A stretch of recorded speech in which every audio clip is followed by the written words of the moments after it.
이번 영상은 많은 분들께서 물어보셨던 내용 중에 하나인데요. 5톤차의 이 가변축, 바로 이 가변축을 어떻게 사용하는지에 대해서 많이 문의들 하셨거든요. 이번 영상은 가변축을 어떻게 사용하고 관리해야 되는지 거기에 대해서 한번 같이 정보를 나눴으면 하는 마음에 영상을 만들게 됐습니다. 제가 알고 있는 것도 있지만 제가 혹시라도 또 잘못 알고 있는 부분이 있을 수 있기 때문에 잘못된 정보들이나 고쳐야 할 것들이 있으면 댓글로 남겨주시면 같이 정보를 공유해 보도록 하겠습니다. 그럼 일단 가변축이 뭔지부터 좀 설명을 드리겠습니다. 지금 제 차는 앞바퀴가 있고요. 그 다음에 보시면 뒤쪽에 바퀴가 두 개가 더 있죠. 현재 땅에 닿아 있는 바퀴가 하나 있고, 이것처럼 그 다음에 이렇게 공중에 떠 있는 바퀴가 하나가 더 있습니다. 바로 이 세 번째에 달린 현재 이 공중에 떠 있는 바퀴를 가변축이라고 합니다. 그러니까 위치를 바꿀 수 있기 때문에 가변축이라고 하는 거죠. 그리고 이 두 번째 땅에 닿아 있는 이 바퀴를 보통 구동축이라고 그럽니다. 구동축은 말 그대로 굴러가는 바퀴입니다. 즉 엔진에서 힘을 받아 가지고 이 바퀴가 구르면서 차가 앞으로 나아갈 수가 있게 되는 거죠. 이 가변축은 제 차 같은 경우는 지금 이 구동축의 뒤에 달려 있죠. 그래서 이런 거를 흔히 보통은 후축이라고 많이 하고 아니면 뒤축이라고도 많이 합니다. 이 가변축은 차의 종류에 따라서 제 차처럼 이 구동축의 뒤에 장착을 할 수도 있고요. 또는 이 구동축의 앞쪽으로도 장착이 가능합니다. 구동축의 앞에 있는 가변축을 보통은 앞축 또는 전축이라고 하기도 합니다.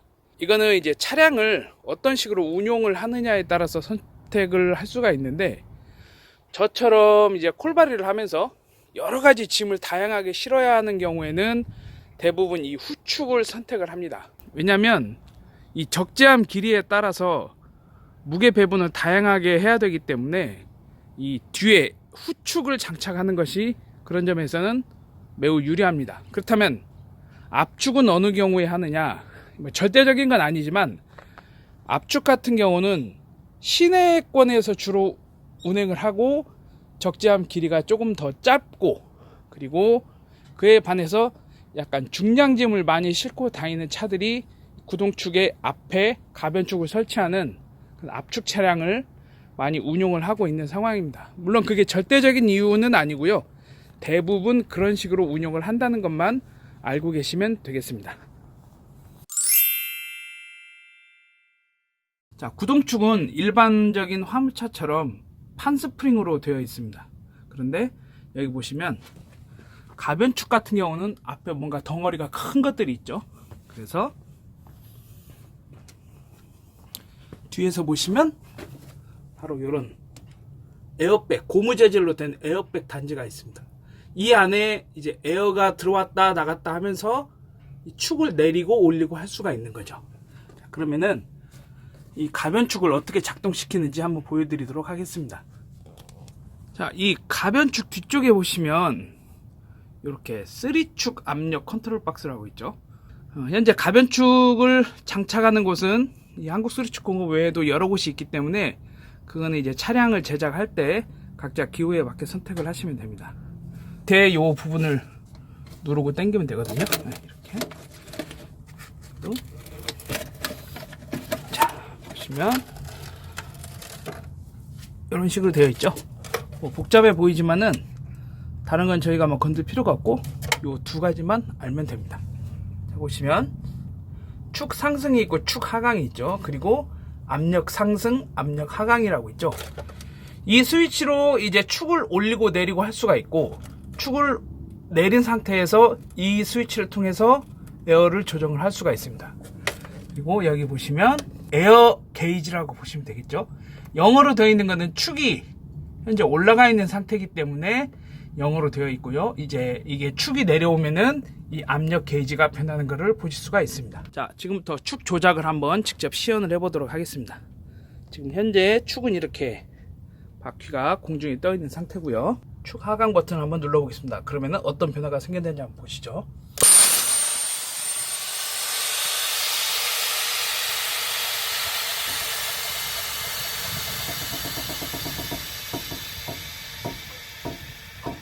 지금 보시면 알겠지만 아까와는 다르게 축이 이제 두 번째 축이 바닥에 닿게 되죠. 그리고 전반적으로 잘 보시지는 모르겠는데 적재함이 위로 이렇게 살짝 올라가는 느낌이 나죠. 그리고 이렇게 아까는 납작하게 붙어있던 고무 백이 지금 이렇게 에어를 받아가지고 팽팽하게 올라와 있죠. 저쪽도 마찬가지고요. 숫자가 변했죠. 아까는 0이었는데 지금 한 1.8 정도 되네요. 2에 가까운 압력이 올라가 있습니다. 자, 그러면은 여기서 압력을 상승을 시키면 어떤 일이 일어나는지 한번 보여드릴게요.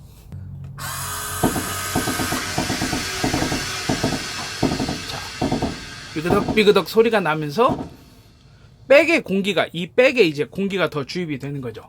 여기 지금 수치가 아까보다 더 올라갔죠. 이제 3 정도에 가까이 들어가 있죠. 다시 이 가변축을 한번 올려보도록 하겠습니다. 지금 보시면 축 상승이라고 나와 있죠. 요거를 다시 위로 눌러주시면 됩니다. 어떤 변화가 일어나는지 한번 보세요.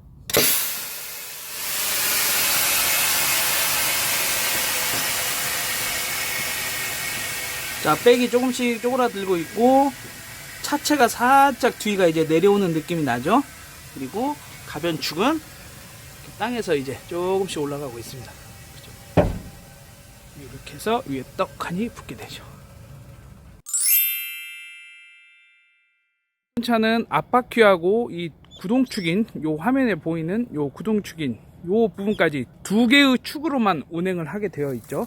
그렇다면 가변축은 왜 장착을 하는가?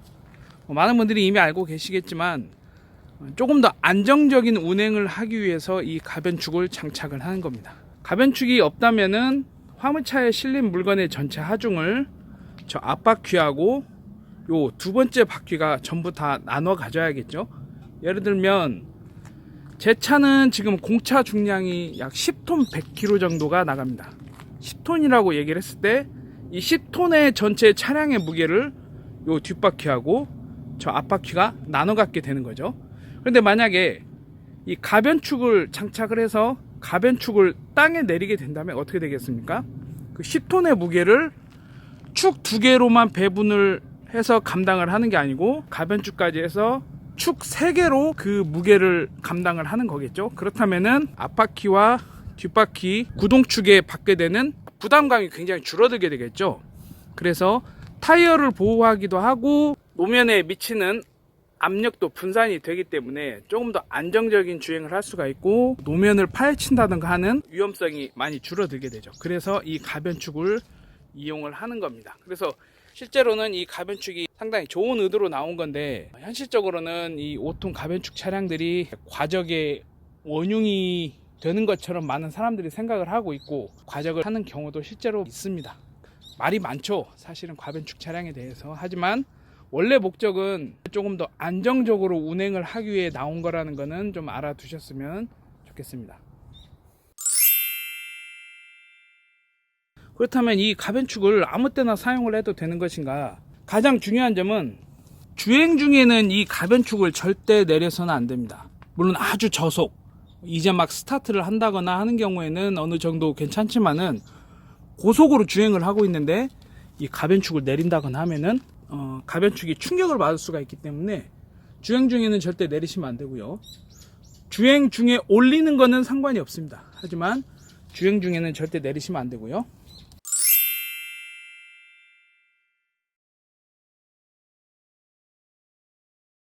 지금 보시면 가변축이 이렇게 땅에서 떠 있죠.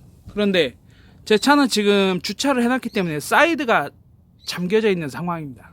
요즘 나오는 차들은 대부분 다 그 방식이 사이드를 당기면 이 가변축까지 같이 사이드가 당겨지게 되어 있습니다. 그래서 사이드를 잠근 상태에서 이 가변축이 손으로 밀거나 발로 당겼을 때 움직이면 안 돼요. 바퀴가 즉 굴러가면 안 된다는 거죠. 요즘 나오는 차량들은 브레이크 디스크가 달아지면은 그만큼의 간극을 조절을 해주는 게 자동으로 잡히는데 이런 가변축 같은 경우는 그 일명 자동 깔깔이라는 게 적용을 안 해요. 그래서 한 번씩 운행을 하실 때 일정 킬수가 되면 카센터에 가셔가지고 라이닝 간극 조정을 한 번씩 해주셔야 됩니다. 만약에 라이닝 간극 조정을 안 하게 되면 어떻게 되겠습니까? 브레이크가 좀 안 듣게 되죠. 그래서 얘도 차에서 브레이크를 밟으면 같이 브레이크가 밟혀야 되는데 브레이크가 안 밟히게 되면 요 구동축만 브레이크를 밟게 되는 거예요. 제가 실제로 한번 그럴 사례가 있었습니다. 내리막에서 한참 내려오고 나니까 담배 연기보다는 좀 많은 양의 연기가 났습니다. 그래서 라이닝을 그때 교체한 지도 얼마 안 됐었거든요. 그래서 왜 그런가 하고 봤더니 나중에 보니까 이 가변축의 라이닝이 간격 조정이 전혀 안 된 거예요. 가변축을 손으로 이렇게 굴려보니까 혼자 회전할 정도로 라이닝 간격이 다 풀려 있던 거죠. 그래서 이 라이닝 간격은 꼭 한번 점검을 해 보셔야 되고, 타이어를 손으로 잡고 좌우로 흔들었을 때 이게 흔들릴 정도면 부싱이라는 게 또 문제가 있는 거거든요. 그래서 이런 것들은 한 번씩 차량 점검하실 때 꼭 같이 점검을 해 주셔야 됩니다. 굉장히 중요합니다. 안전하고 관련이 있기 때문에 이 부분은 꼭 점검을 해 주셔야 됩니다. 이 가변축이 장착된 차량에는 대부분 이런 식으로 실내에서도 가변축의 압력을 확인할 수 있는 장치가 다 되어 있거든요. 그래서 가변축에 어떤 문제가 있다거나 아니면 추운 겨울 같은 경우에는 달리는 주행 중에 이 압력이 저절로 좀 빠지는 수가 있습니다. 그래서 가변축을 내리고 운행할 때는 가변축의 압력을 항상 체크를 해줘야 됩니다. 짧은 단기간에 축을 계속 조작을 하게 되면 에어가 좀 많이 빠지게 돼요. 그래서 차에 있는 요 에어 압력도 역시 같이 체크를 하면서 사용을 해주셔야 됩니다.